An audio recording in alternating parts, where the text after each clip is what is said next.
I said today I'll try.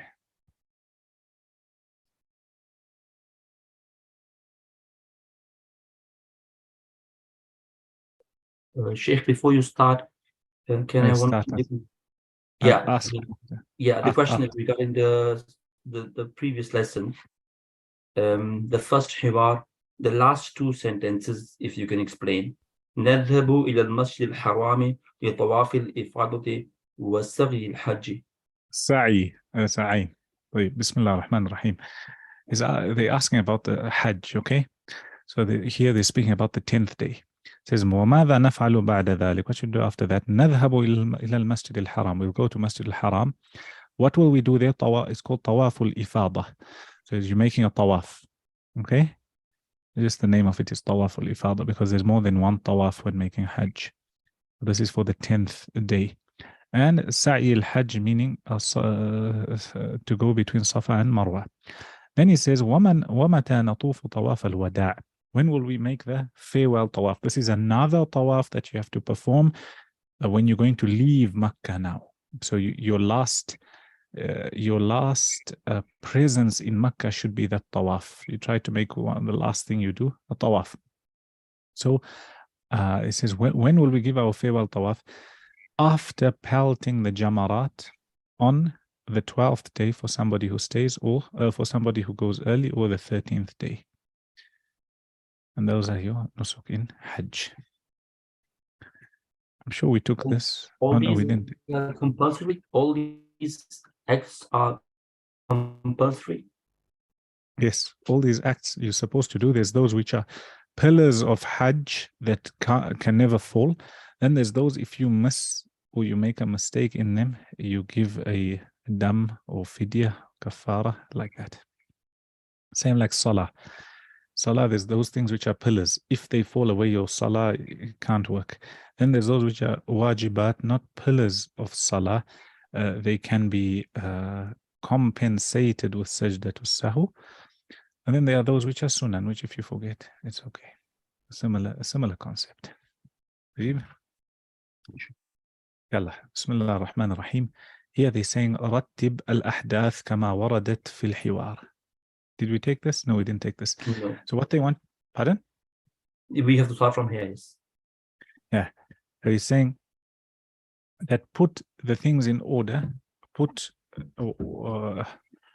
all these actions in order as is in the passage.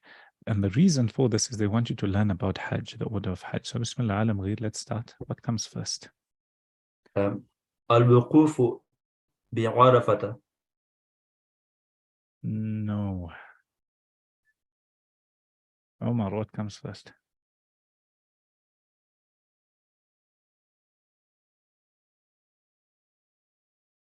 Nuzha?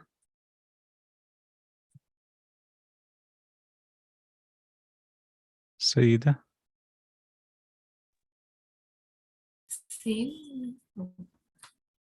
Pardon? Let's go one by one.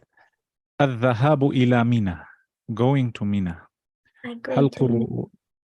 I would say going to Mina, but I don't think they mentioned going to Mina in this passage. Can you see? No, it started straight with Arafah. Okay? Yeah. But so you know, Hajj, the Hujjaj, they start on the 8th, and it's not compulsory. So if somebody doesn't go to Mina, it doesn't mean the Hajj is not counted. It's sunnah, recommended. So we could say that, or unless you need to put it somewhere else in the sentence. طيب, what's after that, Alam Ghair?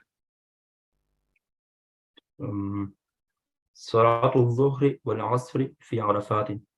Let's say الوقوف بعرفة. Or is الوقوف before صلاة الظهر والعصر before? الوقوف is the first according to the list because we don't have mentioned here. The Mina is not mentioned here.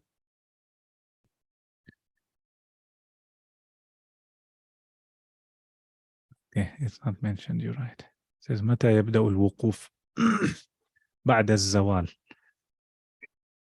Okay, carry on. Next. Alam Ghair. Number 3. صلاة المغرب والعشاء في مزدلفة.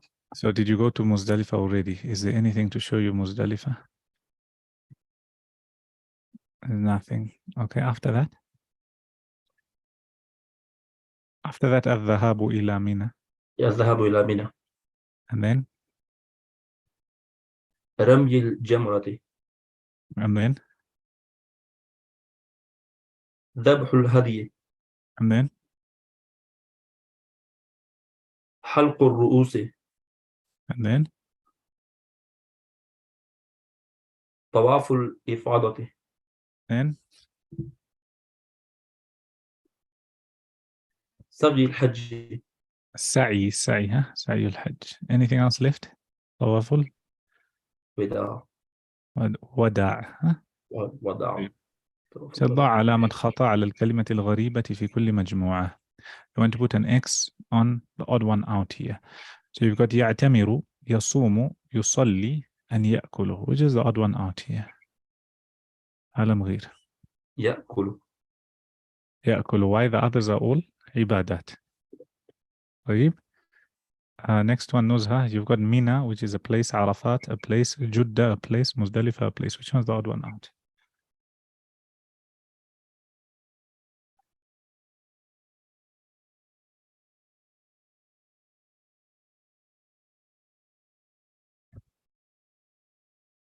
طيب سيدة, odd one out.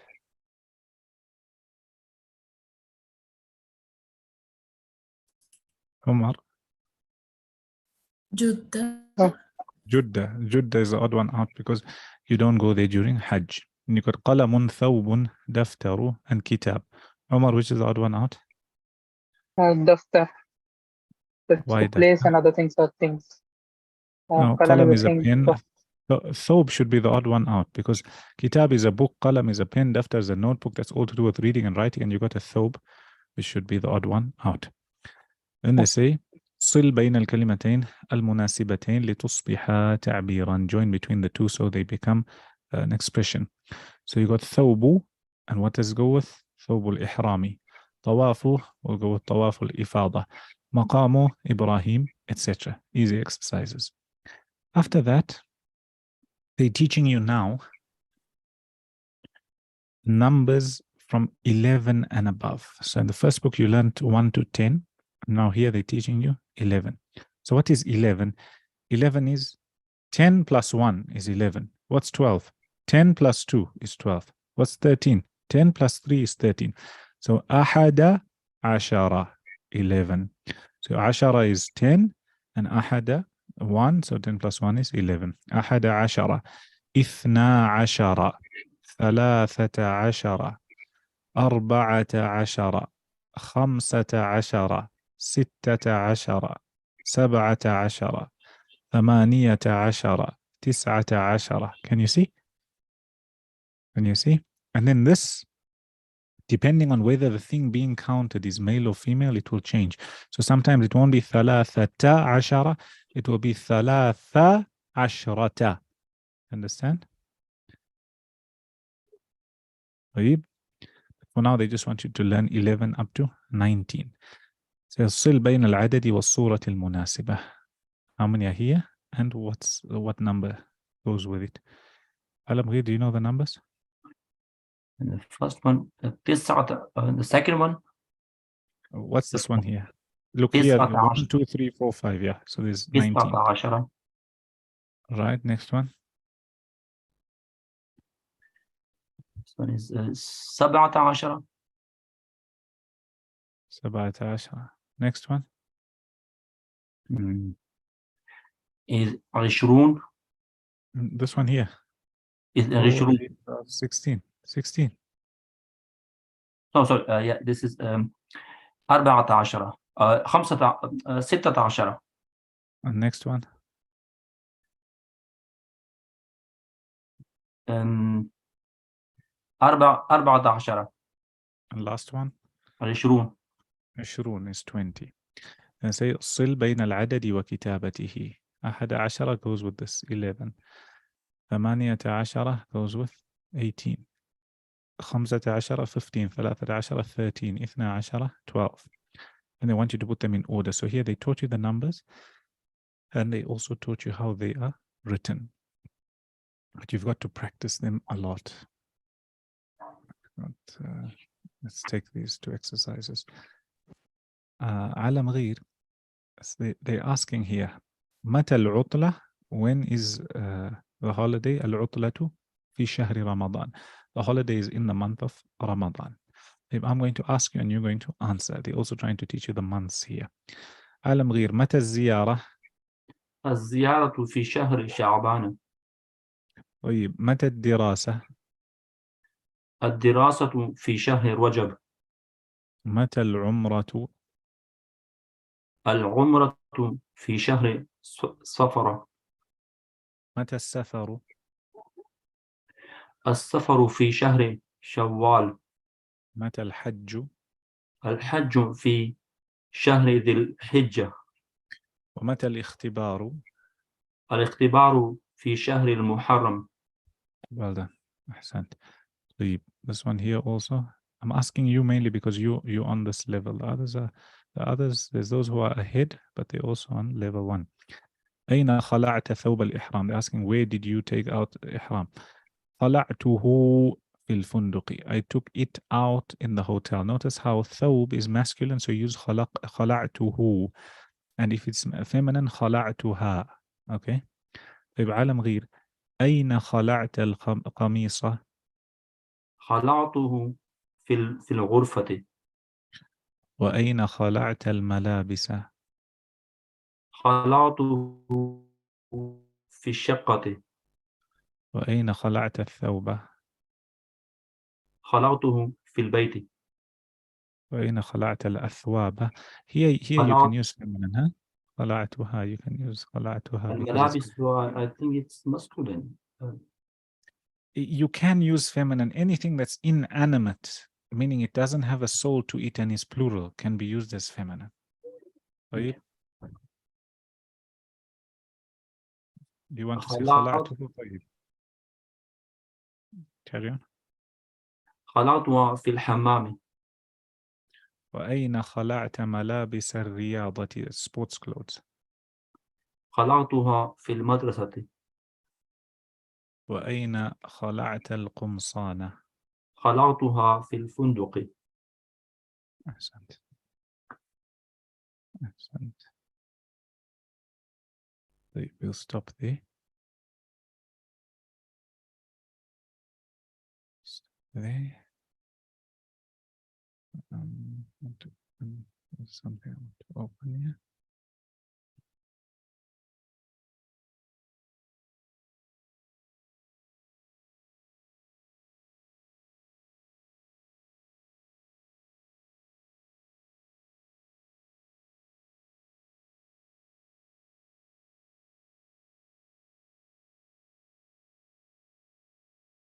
Right. Bismillah ar-Rahman ar-Rahim. We had taken, it started with Hajj, and we mentioned for Hajj to be compulsory upon a person, there's certain shurut that need to be fulfilled. And we spoke about those shurut or those conditions yesterday. Then after that, the author mentions a few masail. And basically what's being mentioned, we said for a person's Hajjatul Islam to be counted, for his pillar, for his Hajj of Islam to be counted and considered that he's done the pillar of Hajj, one of the conditions is he's got to be an adult. Hence, if a child performs Hajj, his Hajj is accepted, but it doesn't count for his Hajjatul Islam. Now, they mention a mas'ala. What happens if a child starts off Hajj, okay, or he wears ihram, and then he reaches puberty on the way to Hajj? The scholars mention here, because he's a child, he's allowed to come out of ihram as long as he hasn't yet stopped in Arafah, because Hajj is Arafah. As long as he hasn't stopped in Arafah, he can come out of his ihram because he made it while he was a child, and then renew his ihram and then go to Arafah, then it will be counted. They do speak about the slave and they say it can't work for him because he entered ihram and he has to complete that Hajj even if it's voluntary. After that, they speak about the mawaqit. So let's say somebody, the conditions of Hajj are fulfilled, or they're going for Hajj. There's certain boundaries that they're not allowed to cross unless they are in a state of ihram. So here you've got a map. Here's Makkah roughly. There's 5 miqats. Okay, the Messenger Sallallahu Alaihi Wasallam he made 5 different points, and he said that a person intending Hajj or Umrah, coming from these points or beyond, from away, meaning out of this boundary, if they want to perform Hajj or Umrah, they shouldn't enter these boundaries unless in the state of Ihram. So what are the boundaries? Here is Medina. So for the people of Medina, the boundary is called Dhul Hulayfa. Okay, and this is the furthest away. Now they call it Masjid Miqat, roughly here. So if a person is intending to go for Hajj or to go for Umrah, let's say they're in Medina or they're somewhere above here, okay, they're not allowed to pass this point unless they're in a state of Ihram. If they enter without being in a state of Ihram, then they have to pay a penalty, and all that will come. After that, you've got Al-Juhfa. Al-Juhfa is also for the people coming from this region, okay, people coming from Jordan, etc. It's not really used today, okay? It's not really used today. You see, if you look here, there's a road, and generally you find people traveled along the coast and they lived where there's rivers. So if you open Google Maps and you see where people live, generally the houses, you'll find it's along the rivers, especially in those days, because they never have running water like us. So a person coming here shouldn't pass. If a person is coming from this side, from Africa, Egypt, Sudan, and they're coming from here, Jeddah is a difference of opinion. The Messenger ﷺ did not speak about Jeddah. There's some scholars who say Jeddah is in the miqat. Hence, a person mustn't land in Jeddah airport without having worn ihram. There's others who say no, Jeddah is slightly out of the miqat. Hence, a person can land in Jeddah and make ihram. And why do they say that? If you look, this the Messenger ﷺ says in the hadith Dhul Hulayfa, and in the hadith he says Al-Juhfa, and in the hadith he says Yalamlam. Okay. Now, if you want to draw a line straight from Al-Juhfa and you draw it straight to Yalamlam, okay, like this, you're drawing your line roughly like that, you'll see that Jeddah is out of the miqat. Hence, you can enter. And there's those who say, no, Jeddah is inside the miqat, and they draw their lines slightly differently. So whatever the case may be, some people say that in Jeddah itself, part of it is in the miqat and then part is not in the miqat. Whatever the case may be, his safest opinion is to read Jeddah with ihram. You've got Yalamlam for the people of Yemen. So down south here is Yemen, and it's quite far from there. So the Messenger ﷺ told them that, let's say they're coming from this side, Ta'if, etc. They shouldn't pass this point without being in a state of ihram. Qarnul Manazil is for the people of Najd. So this side where you've got Riyadh and Qasim and all those places. If they're coming through Qarnul Manazil, they shouldn't pass Qarnul Manazil without being in a state of ihram. And you got Dhatu Irq is for the people of Iraq. Iraq is a little bit more northeast. So this would be their road. Remember, they used to travel. They used to travel in those days with animals, and they used to have like 1 or 2 famous routes, and they used to go according to landmarks. Right now, Dhatu Irq is not really used. Even Qarnul Manazil, not really used. A lot of the people coming from this side, the road goes through Ta'if, and it's called As-Sailul Kabir. Okay? So what you have to know is a person coming from outside this boundary, the minute he's intending to go for Hajj or Umrah, is not allowed to enter unless he's in a state of ihram. What happens, let's say, if a person is coming from this side, okay, Medina, and he knows he'll pass Dhul Hulayfa here, and then let's say he's coming on the coastal road, okay? If he's coming on the coastal road and he's also going to pass Al-Juhfa, when you're driving on the Medina-Makkah road, you find the sign which says Al-Juhfa, or turn towards Juhfa, even though it's not really used. In the Hanafi madhab, you'll find in some of the books, they'll mention that here he has a choice and there's no harm in him wearing his ihram from the nearer, the boundary which is nearer to the miqat. However, they also say it's safer for him to wear it from the one which is further. Because look, this is 450 kilometers away from Makkah, roughly. That's about 180 kilometers away. So they're saying if you're coming from here, you're better off wearing from Dhul Hulayfa before you enter, because it's like you're going to enter and then you're going to come out. Okay? So that's a mas'ala with regards to, or some masail with regards to the mawaqit. So you've got Dhul Hulayfa, Al-Juhfa, Dhatu Irq, قرن المنازل, and Yalamlam. Jeddah, is it part of the miqat? Is the miqat? The scholars differ. Some say it's in the miqat, some say it's out of the miqat. Okay. Now, let's say a person lives inside this boundary. So let's say they're living somewhere here. There's some towns outside Medina called, you've got Abiyarul Mashi, and you've got, they say Al-Hanu and Al-Hamna and all those type of places. So let's say people are living inside here. As you can see in yellow, here is the road, Al-Musayjid, etc. Here, your ihram, you don't have to go outside of this boundary. No, as long as you're inside, make your ihram from home and then come towards Makkah. Okay. Okay. And let's say now is the people of Makkah, and in Makkah, you must remember here, these points are the miqat boundary. Then closer to Makkah, there's a haram boundary. Okay. So there's a haram boundary, and what's outside the haram boundary is called al-hil, which literally means it's not something sacred. The people of Makkah, if they want to perform Umrah and they are in the haram boundary, they should come out to Al-Hil. Al-Hil is anywhere which is outside the haram boundary. The closest is generally Tan'im or Masjid Aisha, and they wear their ihram from there and then they go for Umrah.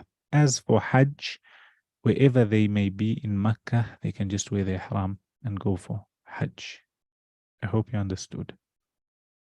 To recap again, you've got these 5 boundaries. The Messenger says in the hadith, some say that to Irq is from Umar al-Khattab. Then a person is not allowed to pass these boundaries unless they're in a state of ihram. Jeddah, is it part of the miqat or not part of the miqat? Difference of opinion. The people who draw their line like this on the map say it's not part, and there's some people who draw their line like this. They come here and they come all the way out and they come like that. And then a person living within the miqat to make Umrah from wherever they are. Person in Makkah, if they want to make Umrah in the haram boundary, then they must go to Al-Hil, make ihram and come for Umrah. As for Hajj, from wherever they are. Now, those are to do with physical mawaqit, okay, physical boundaries. These things, you actually see them. There's also what they call mawaqid zamaniya, time boundaries, metaphorical. So let's say a person wants to perform what's called tamattu'. Tamattu' is a type of nusuk when making Hajj, where you make Umrah first, you come out of Ihram, and then you make your Hajj. Here, it would have to fall in the months of Hajj. What are the months of Hajj? Shawwal, Dhul Qa'dah, and the 10th of Dhul Hijjah. Okay? Some say the whole of Dhul Hijjah.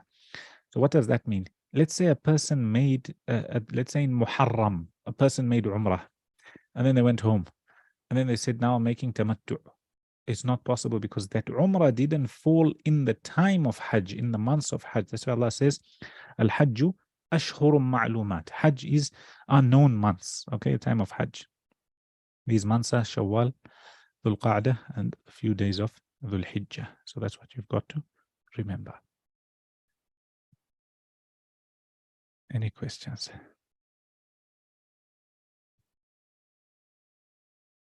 It's just a lot of information, but you process it. Yes? Yeah, so besides the month of Hajj, sorry, the Dhul Hijjah, other 2 months are also, we can do Hajj in. Not Hajj, not Hajj where you go and pelt the Jamarat. No. Hajj meaning there's some actions of Hajj. For example, as I told you, if a person's making Tamattu', where they're joining an Umrah and a Hajj, where they're making Umrah coming out of Ihram, then that Umrah must fall in those months. Shawwal, Dhul Qa'dah, and Ashrum min Dhul Hijjah. Okay? It shouldn't fall outside. Hence, they mention those months. Also, is a person allowed to come into this boundary, let's say for work, without intending Umrah? Yes, they are. Is a person allowed to go to Makkah without wearing Ihram? Yes, they are, if they're not intending Umrah. So let's say a taxi driver, bus driver, somebody who commutes every day. We can't tell him wear Ihram every day. No, he's not going for Hajj or Umrah. As long as you're not intending to go for Hajj or Umrah, it's okay if you go in the miqat.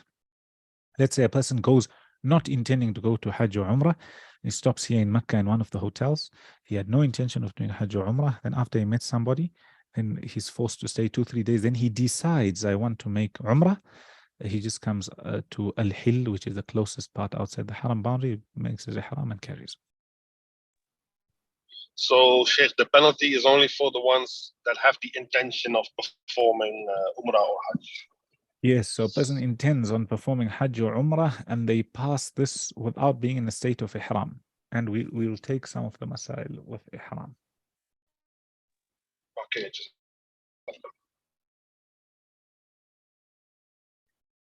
That's why so many times when you're in the aeroplane and then you landing here or in Jeddah, etc., those who say Jeddah is not from the miqat, they'll say, okay, whoever needs to make the Umrah enter into a state of Ihram, they can do now.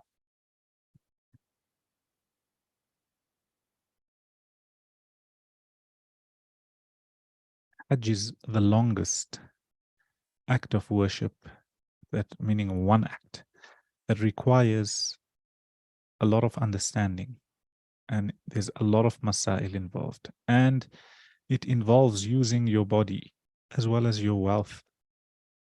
And it's extremely difficult. That's why the Messenger ﷺ says that the one who has the Hajj al-Mabrur, basically the accepted Hajj, there's no reward for it except Jannah.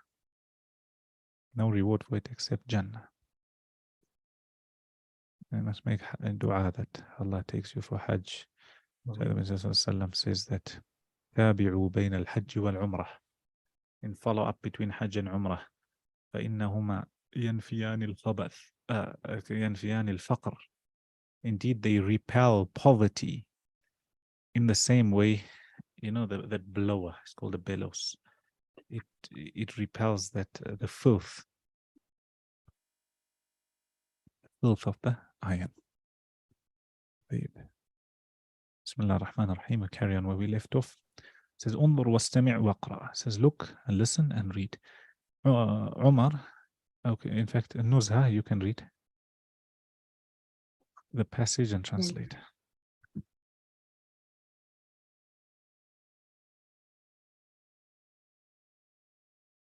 Nuzha, are you here? Not here? Okay, I'll read. Pardon? I'll read. Pardon? I said I will read. Yeah. Wait, you never come first. Sayyida is here or not here?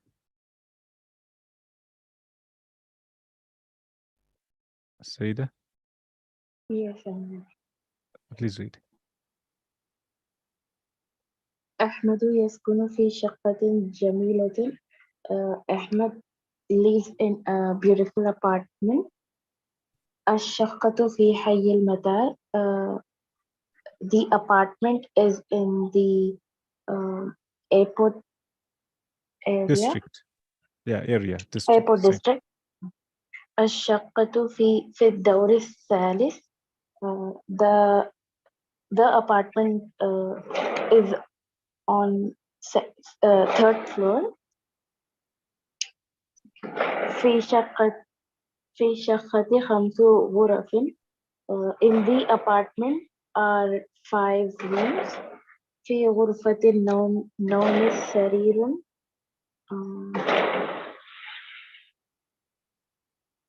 In the living room is bed. غرفة النوم. No means sleeping. The sleeping room. In the bedroom is a Okay, bed. sorry. In the bedroom is bed. في غرفة الجلوس أريكة. In the living room is sofa. في المطبخ فرن. In the kitchen is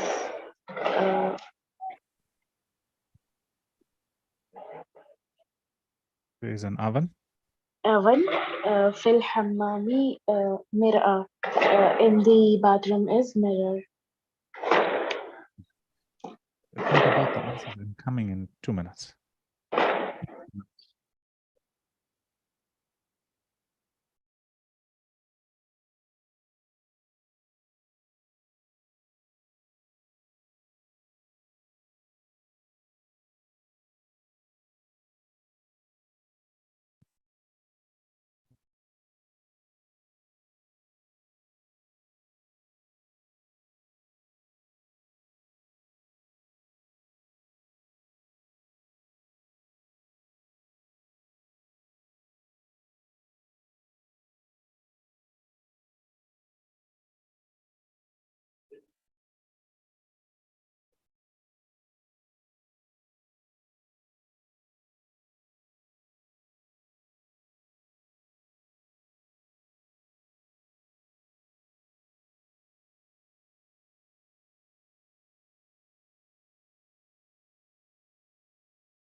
Assalamu alaikum. Sorry about that.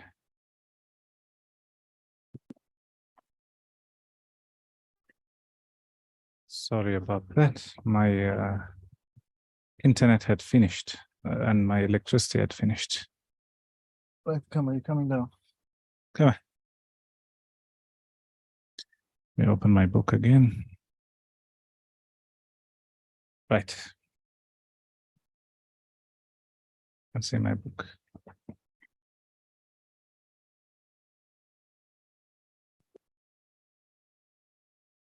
That's my cat.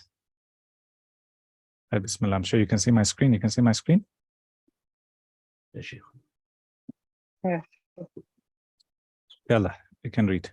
Whoever was reading, carry on reading. في المطبخ فرن وفي الحمام مرآة. In the kitchen is an oven and in the bathroom is a mirror. طيب. That where we stopped. Come here, come on. Sit down now.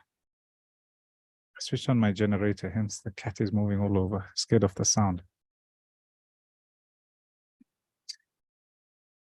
طيب هل يسكن أحمد في شقة عمر؟ نعم، يسكن أحمد في شقة جميلة. طيب هل يسكن في حي المطار؟ نعم. نعم يسكن في حي المطار. هل الشقة في الدور الخامس؟ لا، شقة في دور الثالث. join it في الدور الثالث. في طيب الدور الثالث. أحسنت. السعيد كم غرفة في الشقة؟ غرفة في شقة 4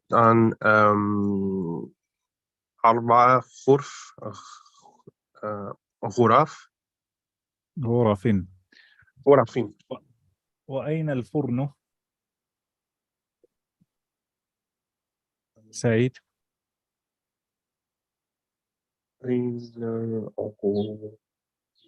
أين means where. غرف في بيتي. الفرن في المطبخ. هي.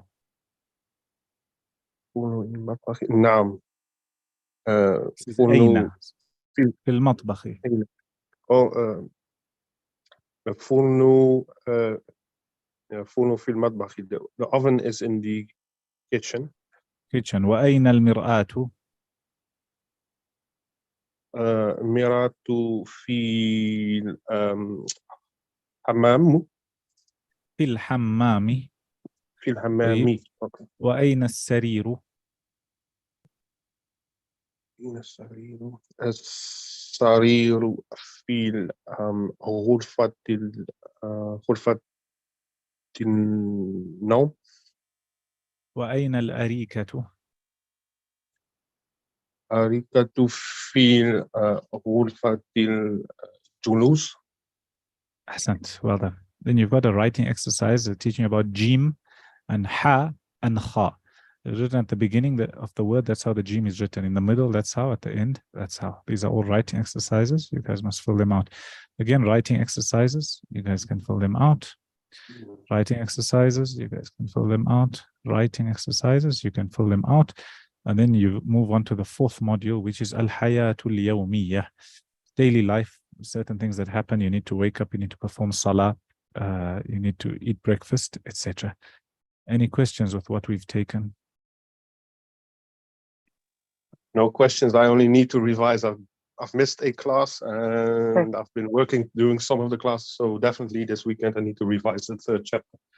Find the date of that class, exact date of the one that's missing or the two. I'm sure it's only one missing. Oh no, sorry, Sheikh. I had missed one class. I didn't okay. attend Find one class. There's one missing. Yes. Any questions with regards to what we took? Check in the paragraph, the first line.